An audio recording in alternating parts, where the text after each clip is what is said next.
앞에 보이는 이 분노하는 사람의 이미지가 나의 모습이었던 최근의 경험은 없습니까?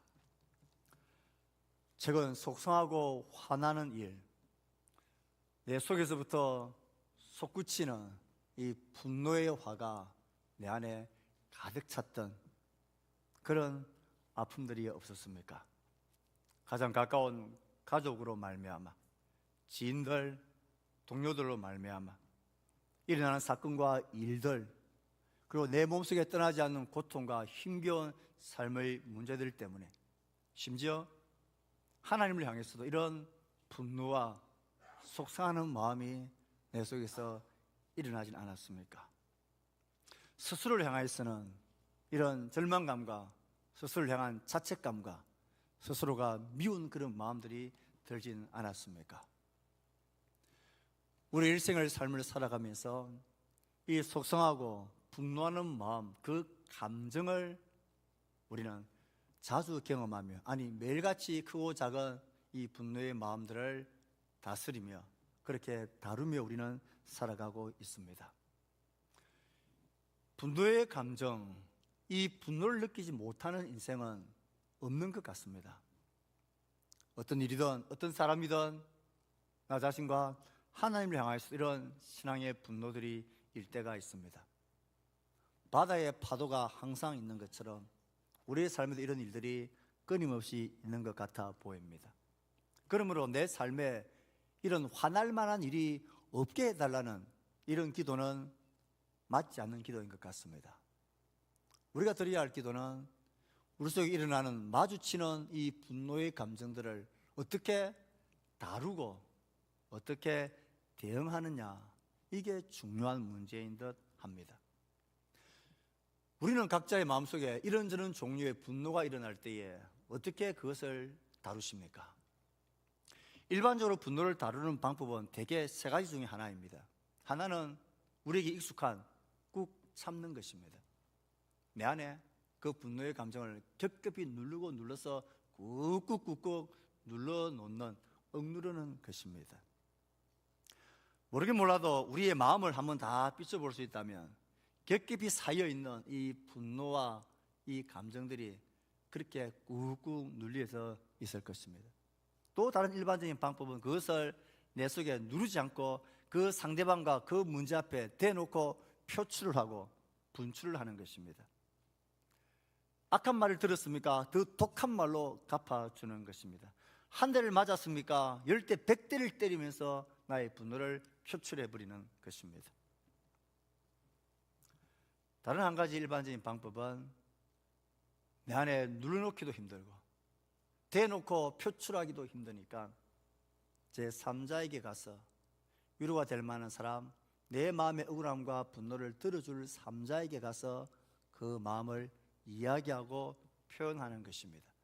때로는 글로써, 때로는 눈물로써, 온 말들로 그에게 내 마음을, 분노를 표현하는 것입니다. 이런 일반적인 세 종류의 방법은 부작용이 있다라는 큰 문제가 있습니다.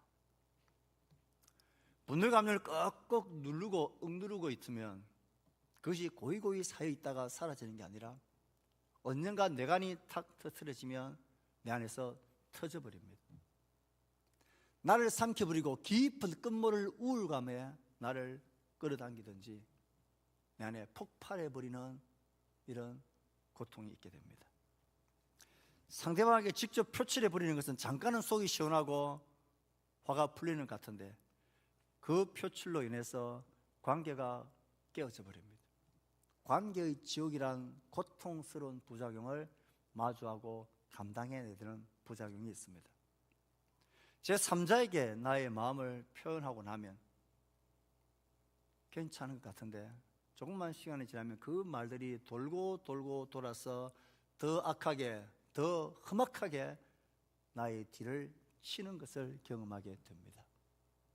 그러니 이런 방법들로는 우리 속에 올라오는 이 분노란 감정을 잘 다스리는 방법, 잘 다루는 방법들이 아닌 것입니다. 우리에게는 다른 방법이 필요합니다. 부작용 없이 분노를 다루는 길 말입니다. 나도 살고 너도 살고 우리가 다 함께 살 수 있는 그런 방법이 필요합니다. 오늘 시편의 말씀은 다윗이 차오르는 분노를 다루고 있는 그의 모습을 우리는 볼 수가 있습니다. 분노 속에 펄펄 끓고 있는 다윗의 모습이 마치 오늘 우리 속에 끓고 있는 분노의 다양한 모습 같아 보입니다. 다윗이 자신의 끓어오르는 분노를 다루는 이 방법이 우리의 걸음에 등이 되고 우리의 발에 등이 되고 우리의 걸음에 빛이 될 수 있기를 축복합니다. 먼저 우리는 성경을 보면서 분노라는 감정이 내 안에 치밀러 올 때에 우선 우리는 이 분노의 감정 자체가 죄가 아니라는 사실을 먼저 기억할 필요가 있습니다. 우리는 너무 하나님의 말씀을 잘 알기에 이 분노하는 마음, 화나는 마음 자체가 내 속에 죄인 줄 알고 죄책감에 서둘러 빠져버리는 그런 잘못을 범하곤 합니다. 분노를 느끼는 것, 내 속에 화가 나는 것, 그 감정이 내 속에서 끓어오르는 것은 이건 자연스러운 감정의 현상이라 할 수 있습니다. 왜 그렇게 말할 수 있냐면 성경에 나타나는 다윗을 비롯한 신앙의 인물들이 이런 분노의 감정을 느끼면서 자신의 이 아픔을 표현하고 있기 때문에 그렇습니다. 우리는 오늘 같은 본문을 읽다 보면 이런 기도를 해도 되나, 이런 표현을 성도가 해도 되나는 그런 마음에 끄림칙함이 있습니다. 다윗은 정말 화가 난 것 같습니다. 그 속에 분노가 치밀어 오르는 듯한 그 모습을 우리는 쉽게 상상할 수가 있습니다. 악한 자들이 나를 헐뜯습니다. 나에 대하여 거짓말합니다. 이유 없이 나를 미워하고 공격합니다. 나는 그들을 사랑하고 그들을 위해 기도하는데 그들은 나를 대적합니다. 나의 선을, 나의 호의를 악으로 갚습니다. 나의 사랑을 증오로 갚고 있는 그 모습들 앞에 다윗은 속상하고 분노가 치밀어 오르는 것입니다. 이유 없는 믿음과 헐뜯음과 거짓말, 나의 선의를 악의로 대하는 악독함들, 나는 사랑하고 그를 위하여 기도하는데 그는 나를 미워하고 말끝마다 행하는 일마다 반대하고 발목을 잡는 그런 모습을 볼 때 우리 속에 허허 나는 신앙이 있으니까, 나는 믿음이 있으니까 허허 기도하면 되지, 하나님 뭐 다 아시겠지, 그러면서 내 마음에 아무런 동료도 감정도 느끼지 않는 것, 분노의 마음을 가지는 것 자체가 이 분노의 감정이 내 속에서 끌어오는 것을 부인하려고 하지 말아야 합니다. 이런 감정이 내 속에 차오르는 것은 그건 죄 짓는 게 아닙니다. 그건 감정을 가진 우리들의 자연스러운 모습이라 할 수 있습니다. 다윗이 당한 이 경험을 내가 당한다고 생각해 보십시오. 태연하게 아무런 일이 없었던 것처럼 그렇게 있을 수는 없습니다. 속이 아프고 화가 나고 뭐 어떻게 해야 될지를 모르는 그런 실망감과 고통 속에 우리가 휩싸이게 됩니다. 우리는 너무 착해서 이런 분노의 감정을 느끼는 자체를 스스로가 죄악시하려고 하는 위험에 빠지곤 합니다. 하지만 다윗이 느꼈던 그 분노, 자기네 화를 이렇게 말하고 있는 것을 보십시오. 다윗만 그런 것은 아닙니다. 다윗만 자기의 대적들 때문에 분노한 것은 아닙니다. 우리는 하나님과 그 친구들 향하여 분노했던 욥의 반응을 우리는 잘 알 수 있습니다. 위로한다고 찾아오는 그 친구들의 위로가 도무지 위로가 되지 않습니다. 네가 무슨 죄를 지었기 때문에 네가 이런 고통을 당하는 거지, 하나님이 불의한 자를 이렇게 치실 리가 있냐, 내 자신을 돌아보며 회개해라. 아니라고, 나는 아무리 나를 돌아봐도 이런 고통을 당할 만한 죄를 지은 적이 없다고. 하나님 도대체 무엇합니까? 지금 나에게 말씀해 주십시오. 죽고 났어야 나에게 말씀할 겁니까? 욥의 그 불타는 마음을 여기 10장 2절 5절에서는 이렇게 우리에게 말해주고 있습니다. 같이 한번 읽어봅시다. 시작.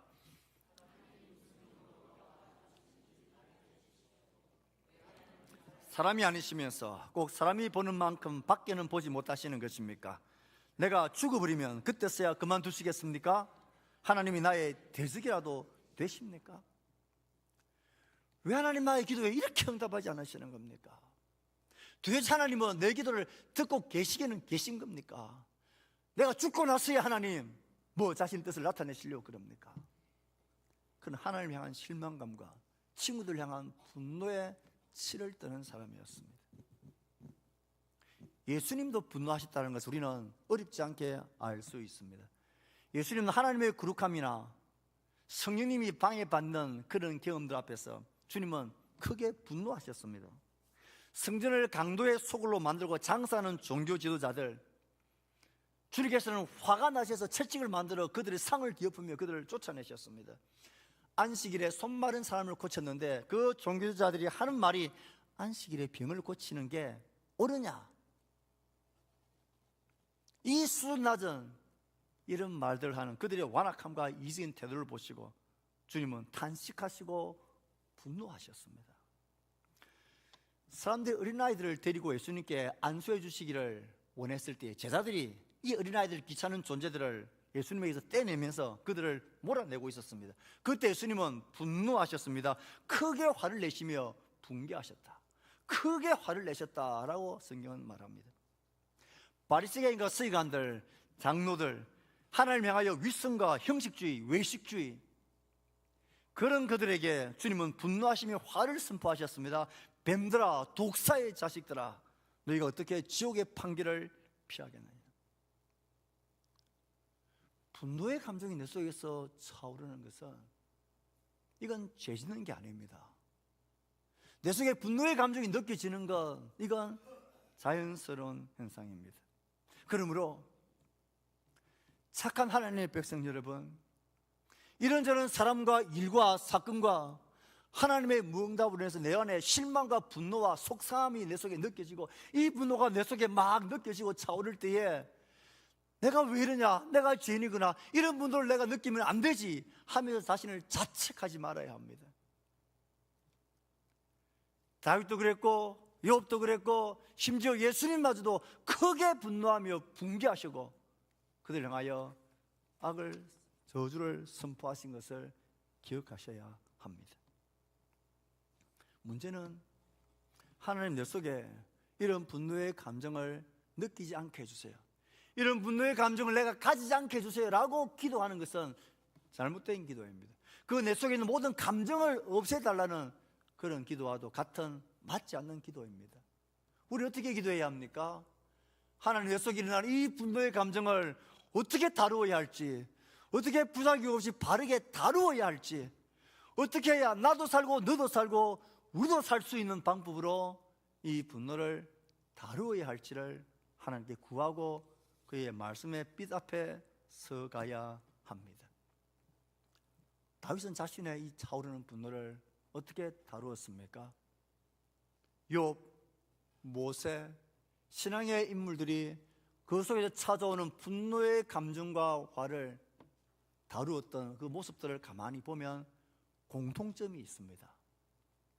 많은 공통점 중에서 저는 오늘 두 가지의 공통점을 말씀드리려고 합니다.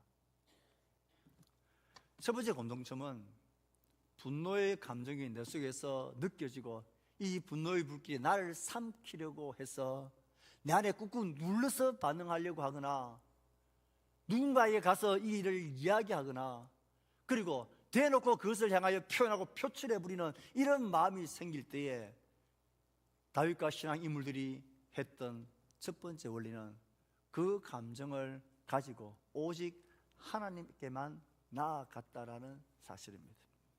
오직 하나님에게만. 이것이 우리 기억해야 할 분노를 다루는 첫 번째 원리입니다. 우리가 앞에서 잠깐 설명했습니다. 우리가 분노를 다루는 일반적인 감정, 이 감정을 다루는 일반적인 세 가지 방법은 다 심각한 부작용이 있다 그랬습니다. 왜 그렇게 부작용이 있는 것일까요? 내가 스스로 참고 누르고 꾹꾹 내 안에 쌓아놓는 것이 왜 부작용이 생기는 걸까요? 우리는 그럴 만한 힘과 능력이 없는 존재이기 때문에 그렇습니다.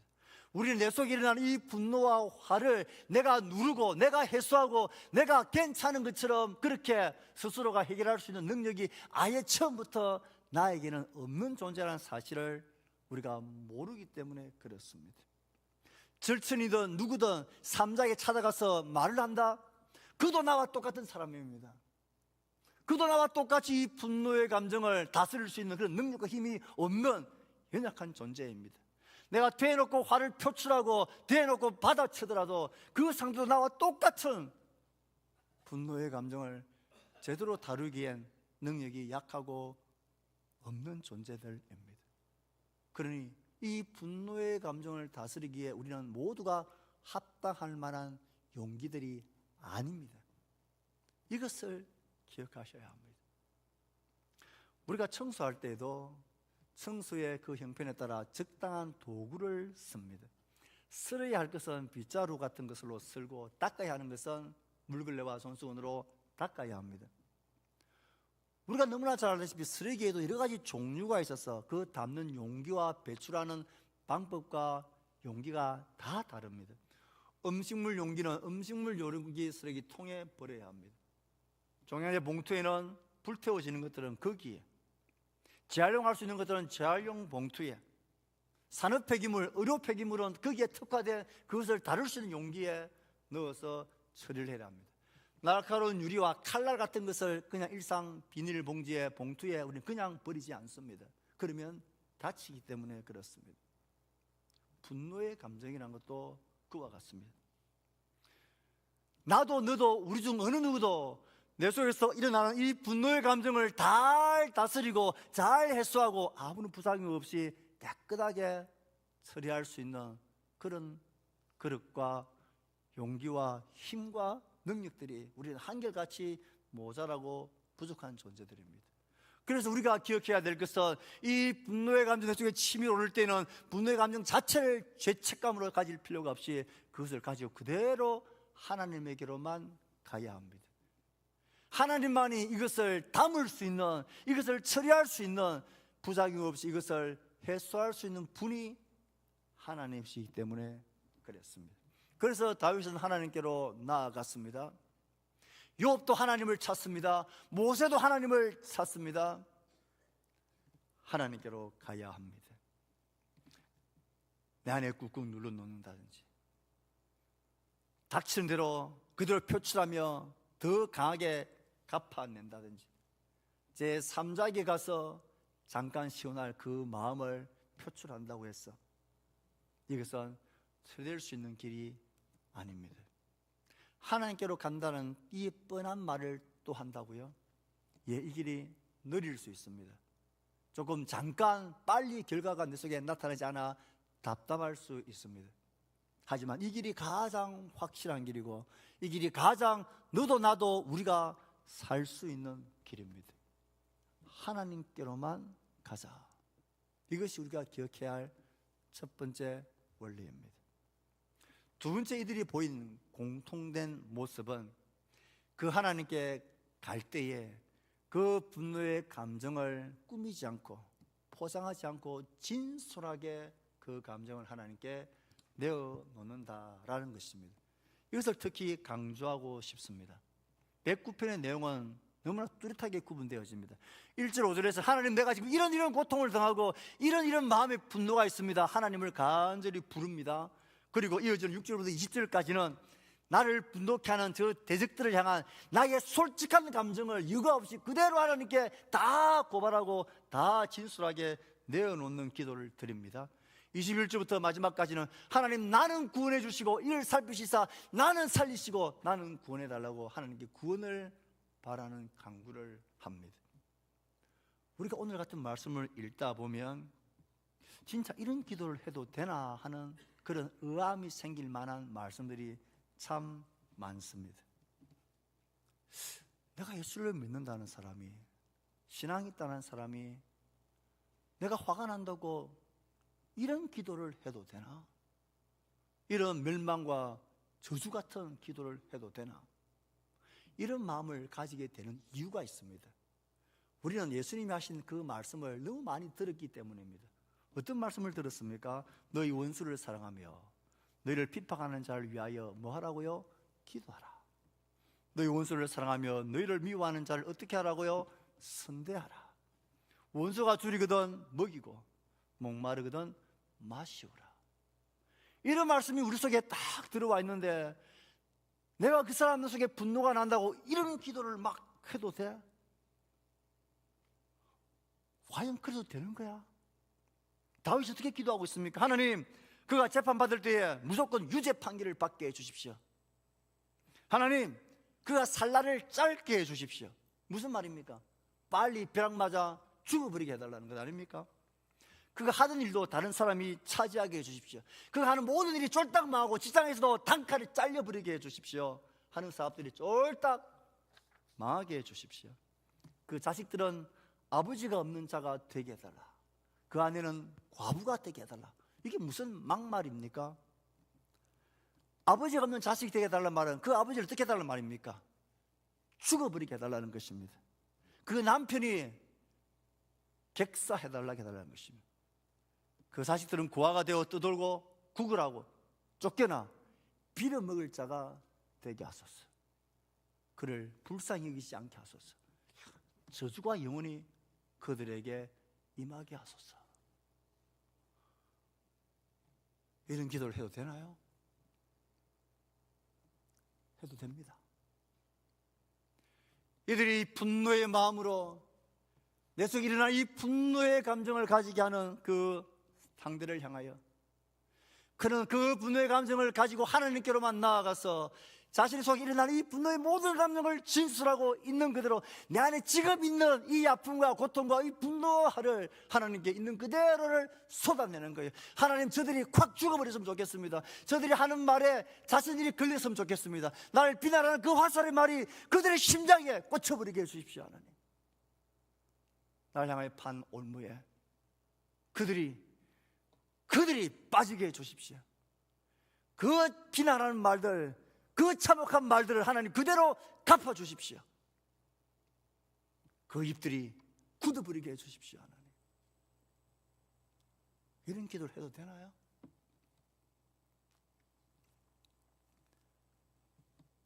모세도 다윗도 욥도 하나님을 향해서 대적을 향해서 이 차오르는 분노의 감정을 하나님께로 가지고 나가서 그대로 토하듯이 솟아내버리는 기도를 했습니다. 마치 배멀미를 할 때에 내 속에서 울렁거리는 것들을 토해내버리듯이 분노의 감정은 영적인 멀미와 같은 것 아닙니까? 그때 우리는 어떻게 해야 합니까? 진솔하게 나의 감정을 하나님께 쏟아내야 합니다. C.S. 루이스는 이 같은 마음을 토하는 진솔한 분노의 기도를 단순한 기도라 표현을 했습니다. 단순한 기도를 이렇게 설명했습니다. 우리 함께 읽어봅시다. 시작. 내 안에 있어야만 하는 것이 아니라 내 안에 있는 것을 하나님 앞에 드러내야 한다. 우리가 하나님 앞에 나아가서 해야 될 일은 내 안에 있어야 될 원수를 사랑하고 위하여 기도하고 선대하고 먹이고 마시게 하는 그것을 기도해야 될 게 아니라 우선 우리가 해야 될 것은 지금 내 안에 멀미가 일어나고 있는 이 분노의 감정을 하나님께 쏟아내는 기도를 해야 합니다. 왜 하나님 나입니까? 왜 하나님 우리의 가정입니까? 왜 하나님 나의 자녀들에게 이런 고통과 아픔이 평생에 지고 가야 합니까? 왜입니까? 하나님 어떻게 하란 말입니까? 내 속에 지금 있는 감정들을, 이 불안과 두려움과 원통함을 하나님께 쏟아내야 합니다. 그러므로 분노의 감정이 내 속에 차오를 때 기억하십시오. 그 분노의 감정 자체가 결코 죄가 아닙니다. 그 분노의 감정을 안고 하나님에게로만 나아가십시오. 그분에게 나아가 나의 모든 진실한 마음을, 감정을 하나님께 여과 없이 다 말씀을 드리고 아뢰십시오. 내 안에 있는 것들을 하나님께 내어놓아야 나의 마음이 맑아지고 나의 눈이 밝아집니다. 토해내버려야 내 속이 편안해지는 것과 똑같은 것입니다. 왜 이런 두 가지 원칙을 강조하고 그들이 행했을까요? 다윗이 이 109편에 이 영적 멀미와 같은 분노를 가지고 하나님께 토하는 이 저주와 탄식의 기도를 처음부터 줄기차게 해나가다가 마지막 30절, 31절 이 시편을 마무리하는데 이 마무리는 대반전을 이루는 내용으로 되어져 있습니다. 30절, 31절을 같이 읽어봅시다. 시작.